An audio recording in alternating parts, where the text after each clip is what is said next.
Hi everyone, my name is Casey Conjero. I am with the Ending Homelessness Group in Ocean County. I work with the COC and Village Resources on systems planning. So today we're here to talk about the coordinated entry assessment that filters through Village Resources, who is the coordinated entry program. So coordinated entry is really important in the community as it kind of filters the homeless referrals and tries to make connections and link people to housing. So the way coordinated assessment works is that people can either self-refer or be referred by an agency, and then the coordinated entry team or you guys will begin helping with the assessment part. So that is assessing for household vulnerability as well as homeless history. Then once the assessment's completed and sent to Village Resources, they use that to prioritize persons and place them on a prioritization list that includes the most vulnerable persons at the top. And then from there, they refer and and make placements to people in housing. So prioritization works on a triage basis. So this is just a little bit different than some of our traditional services that we see in communities, like financial resources or things like that, where, you know, if a person comes in to apply for financial assistance for back utilities and, you know, they're 15th in line, then 1 through 14 may utilize all of the funding, and that person that is 15th in line may not get that financial resource. But the way prioritization works for the coordinated entry system is that they triage people based on vulnerability, and those that have the most need will receive the resources first. So those that are the most vulnerable. So for your jail referrals, you'll be completing the assessments, which I'm going to talk about in a bit, and then send them to Village Resources so that those persons can be incorporated on the housing prioritization list for Ocean counties. So referrals should be made for persons that will be discharged from the jail to a homeless location. So HUD has some pretty strict guidance around what a homeless location is. So we do have to be very clear that about if you're discharging someone to one of the homeless locations I'm about to discuss, they can be referred to Village Resources. But if they are discharged to somewhere like couch surfing or staying at a friend's temporarily, that's, even though we might consider that homeless, HUD does not. So I do have to be very clear about that. So some of the homeless locations, obviously on the streets or another place not meant for human habitation. The emergency shelters in Ocean County are Family Promise, Interfaith Hospitality Network, Harbor House, and Providence House. The transitional housing programs in Ocean County are Samaritan House, Dottie's House, and Harbor House also has a transitional housing program. And then hotel motel placements paid for by the Board of Social Services or another agency or church or somewhere else in the community would be considered homeless as well. But if the person is self-paying for a hotel or motel, or they have a family member self-paying for that hotel motel, it is not considered to be a homeless location. Again, that's per HUD. So I'm going to just go through the assessment with you, just highlight a few things so that you can know the importance of that assessment. So here we're asking for demographics. If you can really get, I mean, I'm sure you have this information for those that are in your care and treatment. So just be sure that you are reporting as fully as possible, because we are entering this into the HIMIS system, and we want to be sure that there's no duplication, and we're really we're identifying the people accurately. So again, more demographic information, ethnicity, race, and then for street address, obviously this is going to be where they're going to be going once discharged. So if you know it's the if you know that there's a specific motel, if you could put that on there. If you know that they are going to Interfaith Hospitality Network, or if you know that they are going to the woods in Toms River, you know, be as specific as possible. This is just really helpful so that Village Resources can be sure that they are following up afterwards.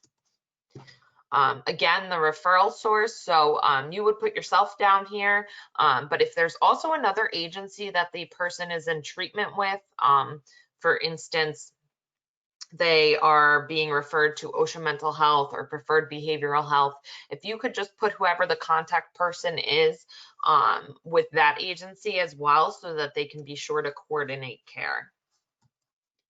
So prior living situation is really important. So we talked about that earlier.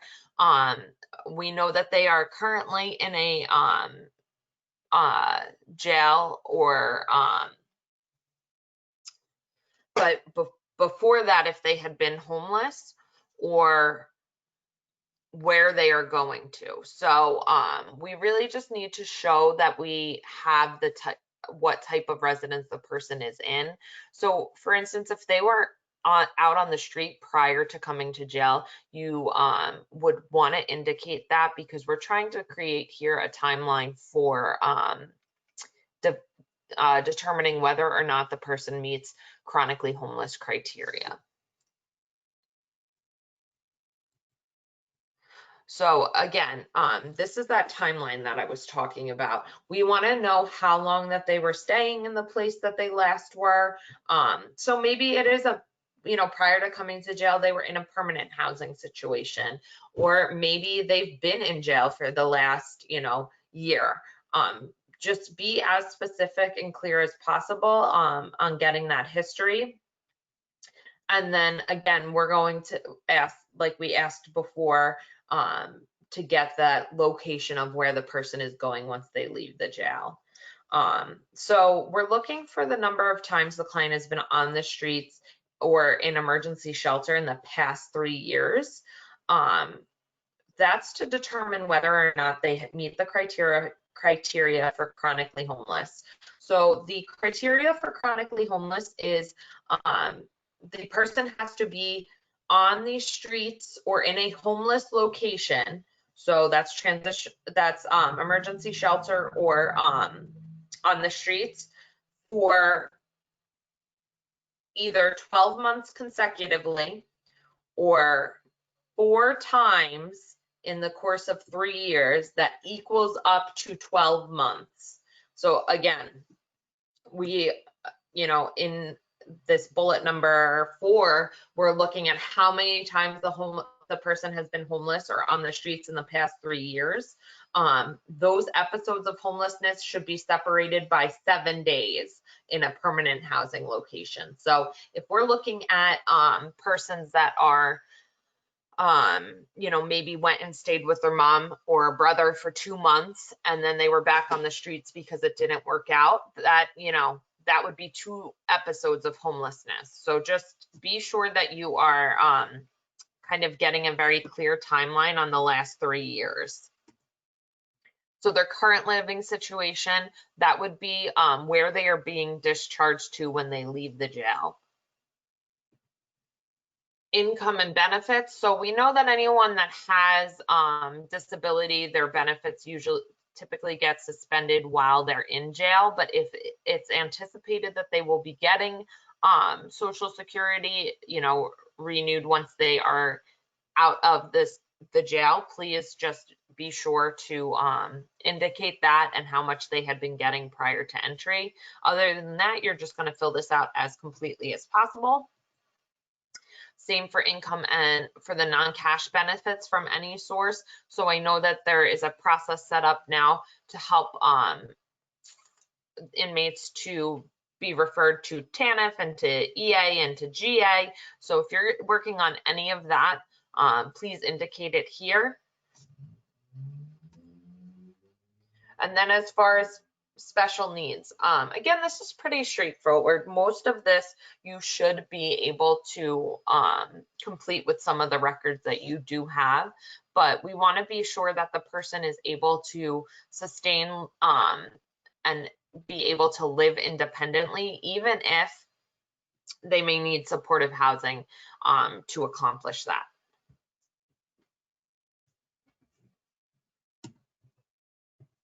So again, fill this all out as completely as possible.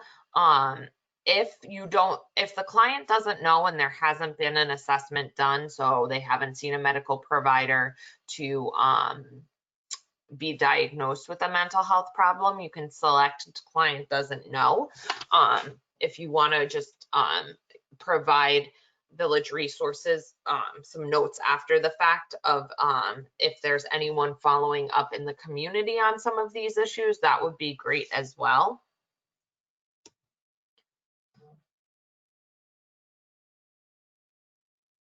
So again, here we're just trying to get a full picture of the person's history and where they're at as far as education, if they've ever been a victim of domestic violence. Then we're looking at household composition. So we know that when they're in the jail that it's just them often, but if we know that they are leaving the jail and that they have a wife and 2 children that they will be looking to live with or find housing with, please indicate that here, because we don't want to be looking for a 1-bedroom apartment when in reality we know they need 2 or 3.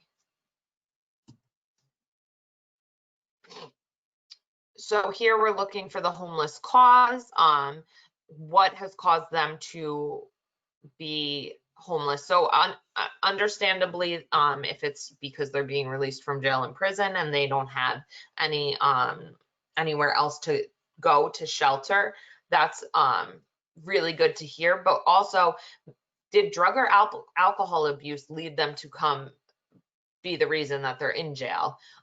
So you can even go a little further back here and be more specific as to whether or not the reasoning is just because they were in jail.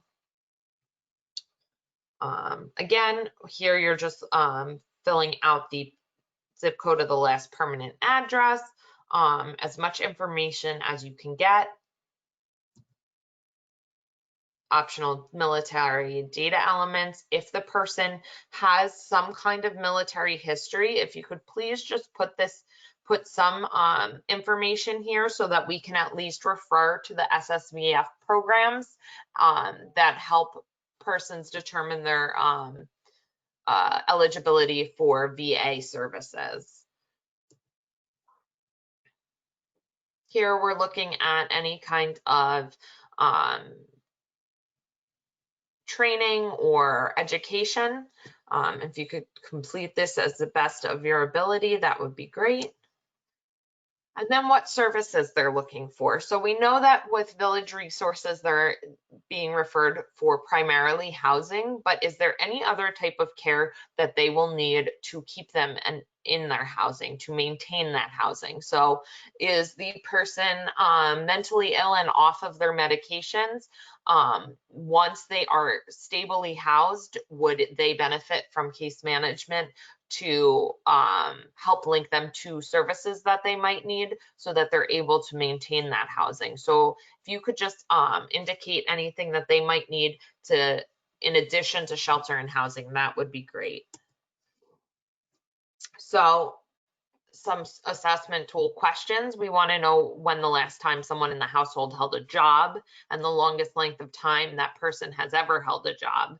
How many times has that person been in the emergency room in the past year? And how many times has any member of the household been to a psychiatric or mental health facility in the past year?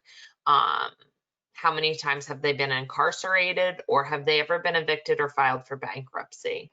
So what we're looking for here isn't necessarily to exclude people from any kind of housing voucher, but there are certain vouchers that are time limited. So rapid rehousing can be anywhere from 12 to 18 months of rental assistance. So if we know that the person you're referring has held a job in the past and been able to support their own income, maybe they just need 12 to 18 months of assistance, and rapid rehousing might be a more appropriate referral than a long-term supportive voucher. So these questions are really critical for Village Resources to assess where the most appropriate referral is.